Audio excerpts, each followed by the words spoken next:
Salut tout le monde, comment allez-vous? Moi ça va plutôt bien aujourd'hui, on se retrouve pour l'actu rap. C'est parti.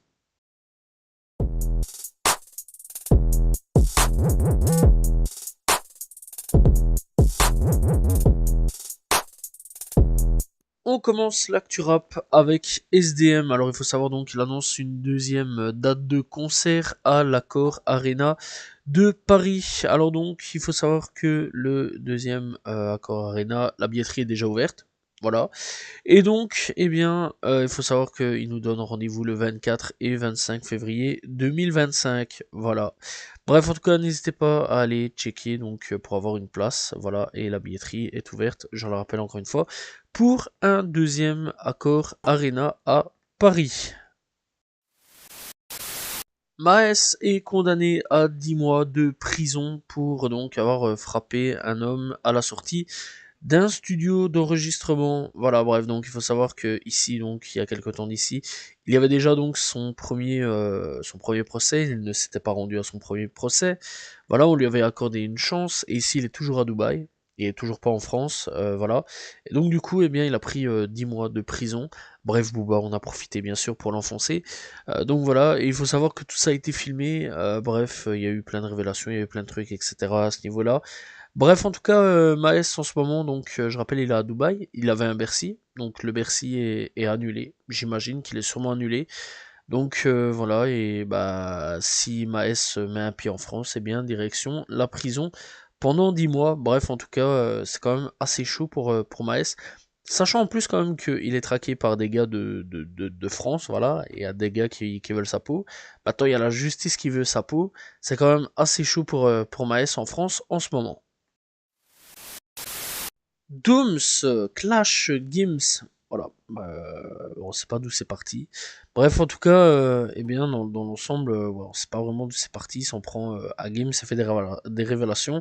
Il dit en gros que c'est un petit voleur, qui devrait jamais plus parler donc de Dawala, etc. C'est tout ce qu'on sait là-dessus. Donc il dit petit voleur, parle plus jamais de Dawa ou d'argent, t'es pire que ça. Pire version était fauché comme le blé. Bref, donc après tout ça, il dit frérot, ton fantasme et la réalité, c'est tout autre chose. Travaille avec ce chien, tu verras par toi-même s'il est aussi plâtré que ça. À la base, on était bien, mais son esprit est plus fort que lui, je crois. Et puis voilà, ça ne s'arrêtera pas. Enfin, jamais. Bref, Booba a réagi en demandant un petit peu, en gros, qu'est-ce qui se passait et s'il pouvait révéler les choses. Il a dit, en gros, qu'il fallait sortir le popcorn, qu'il allait démasquer cette imposture. Bref, il dit en gros que son argent, c'est pas à lui, que c'est un menteur, etc. Il y a eu plein de choses. Hein. On sait pas vraiment les choses et apparemment, il va y avoir des révélations dans les jours, les jours qui suivent. Voilà, mais en tout cas, Games bah, est un peu dans la sauce hein, en ce moment. Pas mal de gens se posent un peu des questions. Dooms qui clairement là en ce moment est sur ses côtes, là on va pas se mentir. Bref, en tout cas, j'ai hâte de voir un petit peu les révélations qui va se passer et que Dooms va nous faire.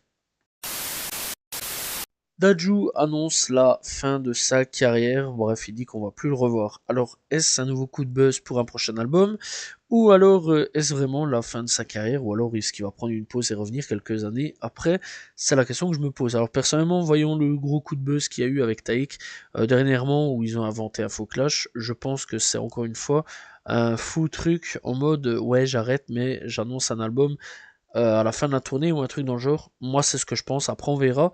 Peut-être qu'il va arrêter sa carrière, peut-être qu'il va prendre une pause, peut-être que c'est un fake total. Mais en tout cas, bon, je sais bien qu'en ce moment, les fans sont un peu en mode est-ce vrai, est-ce faux, etc. Alors, si c'est faux, je pense que ça va en faire péter plus d'un au niveau du câble. Mais bon, ils vont quand même être contents. Mais bon, en attendant, grosse force à Dadju. Gims se lance dans le complexe immobilier au Maroc. Voilà. Bref, donc, il lance un complexe immobilier à 100 millions d'euros au cœur du Maroc, à Sunset Village Private Residence. Voilà, et plus d'une centaine de villas haut de gamme devraient être livrées dès 2026. Bref, quelque part, eh bien, on va dire qu'il va créer en gros une petite ville à lui. On va pas se mentir là-dessus. Bref, à voir un petit peu ce que ça va donner. Et est-ce que le clash avec Dooms part de là? C'est un peu la question que je me pose. Mais bon, en tout cas, Gims se lance dans un nouveau business.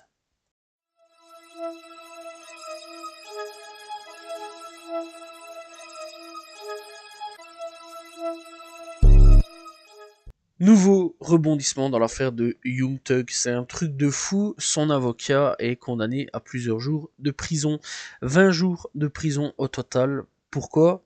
Car il a découvert que le juge est un corrompu. Un truc de fou. Bref donc, selon l'article Atlanta Journal-Constitution, le lundi 10 juin, Brian Steele a confronté le juge Ural Glanville au sujet d'une conversation privée qui aurait eu lieu entre Glanville, les procureurs, et l'un des témoins vedettes de l'État devant le tribunal ce matin-là. Interrogé sur la manière dont il avait eu connaissance de la réunion, Steele a refusé de partager sa source et a donc été escorté hors de la salle d'audience. Bref, il dit en gros, vous avez obtenu des informations que vous n'auriez pas dû obtenir, a déclaré le juge à l'avocat. Donc voilà, avant d'ordonner aux gardes du tribunal de le placer en détention. Brian Steele a donc été condamné par le juge de Real Glanville à passer 20 jours dans la prison du comté de Fulton, purgé uniquement le week-end pour outrage criminel. Il commencera donc à purger cette peine ce vendredi 14 juin. Et il a demandé donc en gros pour pouvoir purger sa peine près de Young Thug dans la même cellule. Voilà. Et donc Steele a demandé au juge en gros de l'autoriser à purger sa peine à la prison du comté de Comp où est détenu Young Thug et non à la prison du comté de Fulton. Ce que Glanville a dit qu'il envisagerait. Bref donc, on peut dire quand même que c'est un truc de fou. Alors, est-ce que Young Thug a moyen de s'en sortir avec tout ça? C'est la question que je me pose. En tout cas, il y a des rumeurs comme quoi qu'il pourrait s'en sortir avec tout ça. Parce qu'en gros, le juge est un gros corrompu, quoi. C'est un truc de fou. Et c'est peut-être une manière de fou que Young Thug puisse sortir. Bref, en tout cas, c'est un truc de fou. Il y a plein de rebondissements en ce moment dans l'affaire Young Thug. Et il faut savoir aussi que le mec, YSL Woody, aussi donc qui était un membre de YSL, quant à lui dit que finalement il ne snitcherait pas. Puis le lendemain ou 2 jours après, bon, il a dit que finalement il allait snitch, voilà, tout balancer d'un coup. Bref, en tout cas, le mec, lui aussi, c'est un peu suspense, hein. On sait pas vraiment s'il va balancer ou non. Voilà, donc le mec, en fait, il arrive au tribunal et il a dit, ouais, non, je balancerai pas. Bref, donc après, apparemment, il va balancer. Bref, un des témoins aussi a dit un truc de fou. Le mec, il est arrivé, il a dit qu'en gros, que Young Thug, il avait fait un gros classique, etc. Et que partout on chantait encore à l'heure actuelle, et la sortie un mode vive Young Thug, YSL, etc. Truc de fou aussi, hein, donc voilà, quoi, c'est un peu en mode tout ça. Bref, en tout cas, c'est le divertissement en ce moment, le procès de Young Thug, c'est un truc de fou. Alors, à voir un petit peu s'il va s'en sortir, mais je pense de plus en plus qu'il y a fortement moyen que Young Thug soit de s'en sorte ou ait une plus petite peine que prévu. Kanye visé par une plainte par son ancien assistante pour harcèlement SUL, on va dire comme ça. Bref, la plaignante donc aurait commencé donc à travailler avec Kanye West courant 2021 après une proposition de salaire intéressante. Et en gros donc Kanye West aurait fait des échanges avec elle, voulant donc faire des choses. Voilà, des choses. Voilà, on va dire des choses. Bref, donc voilà, et des trucs de fou. Apparemment, vraiment des gros trucs de fou. Bref, il lui a dit, tu vois, mon problème, c'est que j'ai envie de faire des choses, mais après avoir fait des choses, je veux que la fille me dise à quel point c'était brutal pendant que je la fais des choses. Ensuite, je veux qu'elle me trompe. Bref, donc voilà, il aurait envoyé des vidéos, des photos en plein acte avec d'autres femmes et l'a forcé à retirer son cardicone alors donc qu'elle était au bureau. Bref, donc parce qu'il la trouvait trop couverte, etc. Alors bon, Kenny West, j'ai quand même un doute sur cette histoire-là parce que Kenny West, on sait qu'il est fou.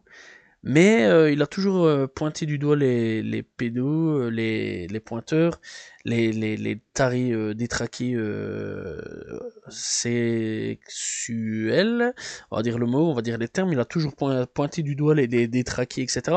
Alors j'ai quand même un doute que ça soit aussi un détraqué, sachant que le mec a quand même pointé pas mal de fois du doigt, les a insultés, etc. Je pense pas que ça soit un mec comme ça. Je pense pas du tout que ça soit un mec comme ça. Je pense, elle, par contre, elle est là pour la thune, pour l'argent. Voilà. D'ailleurs, première réaction qu'elle a demandé, c'est directement, ouais, je veux de l'argent. Voilà. Je veux de l'argent et après je vous fous la paix. C'est un peu chelou dans l'ensemble. Bref, on sait de toute façon actuellement qu'on est un peu dans une mode comme ça, demander de l'argent alors que c'est totalement faux et quand on arrive à prouver en attendant, ça brise des carrières. Voilà.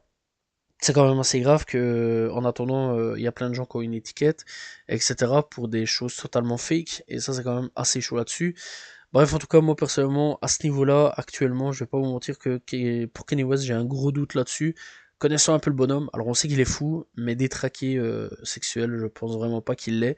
Donc voilà, avoir un petit peu au fur et à mesure de l'enquête, ou pas du tout d'enquête, en tout cas, bah, avoir un petit peu ce qui va se passer au fur et à mesure du temps. Mais en tout cas, Kanye West a répondu en disant que c'était une grosse malade mentale, qu'il n'y avait rien eu du tout, et que de toute façon, il l'avait viré parce que c'était en gros une grosse tarée. Bref, voilà.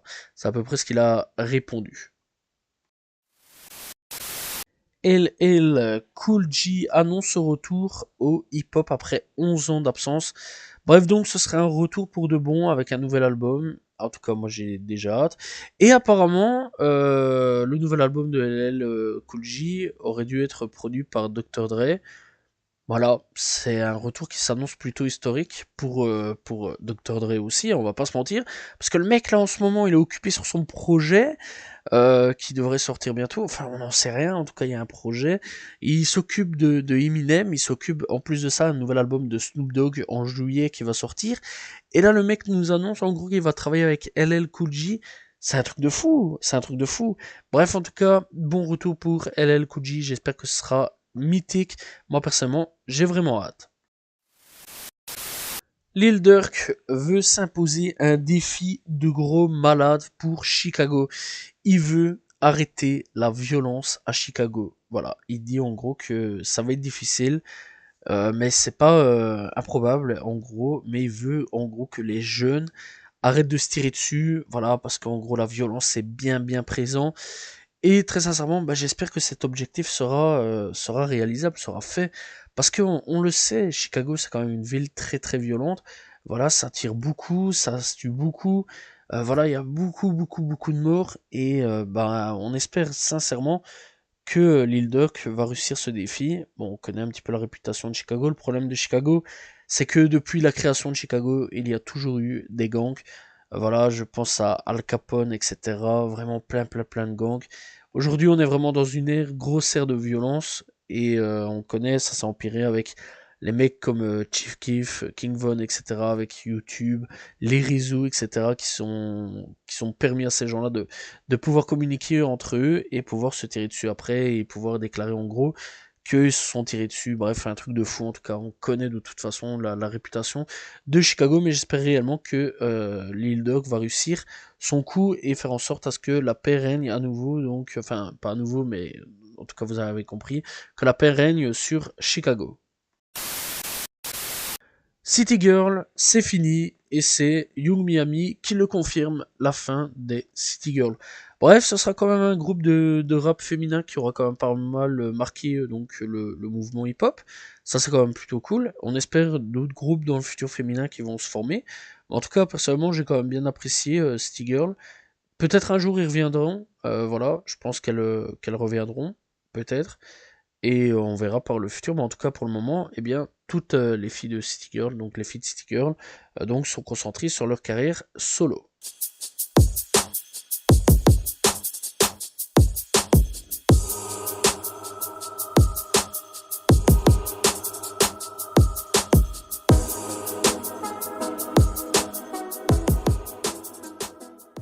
Et nous sommes partis avec les coups de cœur de cette semaine. On commence avec Famous Dex avec Damon Shield. On a donc S.Go, J-Hunt et G5 de retour avec Mayday. On a donc 26 AR de retour avec Off Drip. On a donc Chicken Pea avec Low Life Rich and World. On a Biren Boss avec Cannonball. On a donc Lil TJ avec Ya Jactis. On a Zu avec Wagner. On a donc French Montana avec Casino Life. On a Ferg avec Mortan, You, Kno, Freestyle, Bob Marlish avec Jogging, Montbel. On a Grinch de retour avec Duplomb, Effet de surplomb. Très bon retour d'ailleurs. Icewear Vezo avec Finesse. On a donc FBG Morda et Lil CG Casino avec New Hope. On a donc Lil Tony avec White I Am Going Through. On a Rich Dunk et DaBaby de retour avec Big Dong. On a donc L'Enfoiré avec La Raclure. On a ISK avec Vérité 7. On a Famous Dex avec In the Ground. On a donc, Malty de Baiser avec Skymer. En featuring avec KLM Pur Sang. On a Kobalade avec Freestyle BMF. On a Tat Mexicanavati avec Muncho Gracias. On a Yellow Wolf avec Legend. On a MGK avec BMXing. On a donc Caballero avec Rose Orangé. On a Monet Bacchio avec Play Da Full. On a Finesse to Time avec Kissed and Hugs. On a donc Peso Peso et Sozwalka avec Moving Too Fast. On a Lato avec Sunday Service en featuring avec Megan Thee Stallion et Flomili. On a donc YG avec Shake. On a Moaka avec J'avoue. On a donc Marwal Out avec Mall Taxi. Jula avec Tiefu. On a donc Chris Brown avec voilà. Bref, on a Wallace Cleaver avec Plus Rien n'est grave. On a donc Winter Zuko avec Nordu. On a Ridge Kid et Peso Pluma avec Gimme I Second. On a Trapland Pat avec Narcan. On a donc A2H avec Message pour son ex. On a Mapes avec Plan. On a donc Zola avec Mordatown 3. On a Denzel Query avec donc Autumn featuring Tia Corinne et Ferg. On a donc Take a Mike avec Drive. On a Kenzo Balas avec Murder. On a donc VG Dream avec chapitre 1 Kelsey. On a donc J-Hunt avec Cap pour G2C. On a Triple Go avec Ocean. On a donc TH avec Izume featuring Alpha One. On a Youngbleu avec Savannah. On a donc Rob Banks avec Baby AG. On a donc No Cap avec Baby Drake. On a aussi Lil Double Zero avec Fuck the Industry. On a Infinite avec Batu. On a donc Yesel Crack avec Crystalline. On a French Montana et Skilla Baby avec Skiami. On a DDG Blueface et Swahili de retour avec Top. Bref, on a aussi Doogie B de retour avec Situation. Ça faisait longtemps qu'on l'a plus entendu lui. Tiagola avec 2009. On a Jula avec Me Prends Pas La Tête. On a donc Lil Dumb avec Ain't Alone. On a Sada Baby avec Midnight Club. On a donc 26 Arrêts avec Oh et Jade. On a Jane Carter avec Jade Light Freestyle. Et donc on a Sofego avec Life So Crazy. C'était les coups de cœur de cette semaine.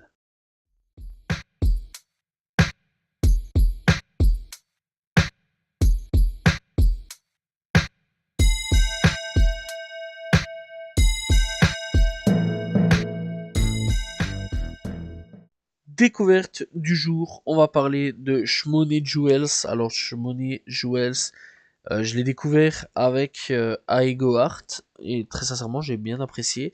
Et alors avec Intro aussi sorti il y a 2 ans et 3 ans ici respectivement. Voilà, vraiment avec les deux sons là.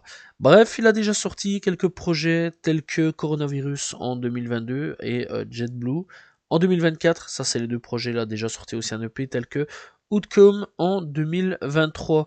Bref, il est vraiment pas mal actif, hein, il sort quand même pas mal de petits singles, etc. Malheureusement pour lui, il a pas beaucoup d'auditeurs.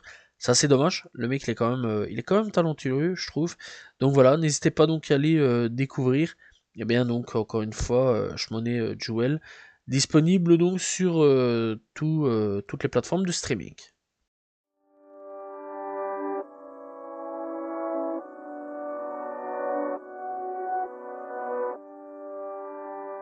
Et nous sommes partis avec les projets sortis cette semaine. On commence avec Jay Bruni avec Mélodie Céleste. SL Crack avec Le Charbon ne s'arrête jamais. On a donc Scary et Wisco avec Epilogue, la Orla. TH avec Eutrap. Loveni avec Mad Love. On a donc Souli avec Humain. On a Tibab avec Brick Baby. On a Auréal avec No Stream 3. Akan et Bad Boy avec Que des cauchemars. Alors donc pour le rap US, on commence avec Kate Ranada avec Timeless, Skimas de Slum God avec 11e dimension. Voilà, si j'ai bien compris. On a donc Yellow Wolf avec War Story, on a Ungso avec Before the Album, on a The Game avec Time, on a Esta avec Francis, on a Pim Millet avec Tell Jimmy I Am Fearn, on a Obliterate avec Retrovision, on a G Stalin avec Me vs Me 3, on a donc Willy Nova avec Pardon Me Slays, on a Michi Slick avec Selective Politicine plutôt, excusez-moi. On a donc Moroflow avec Safe Travel 2. Voilà, c'était donc les projets sortis cette semaine. Voilà, c'est la fin de l'ActuRap, j'espère que vous l'avez apprécié. N'hésitez pas à vous abonner, liker, commenter, partager. On se retrouve la semaine prochaine pour un nouvel ActuRap, demain pour une nouvelle vidéo. Salut tout le monde, ciao ciao.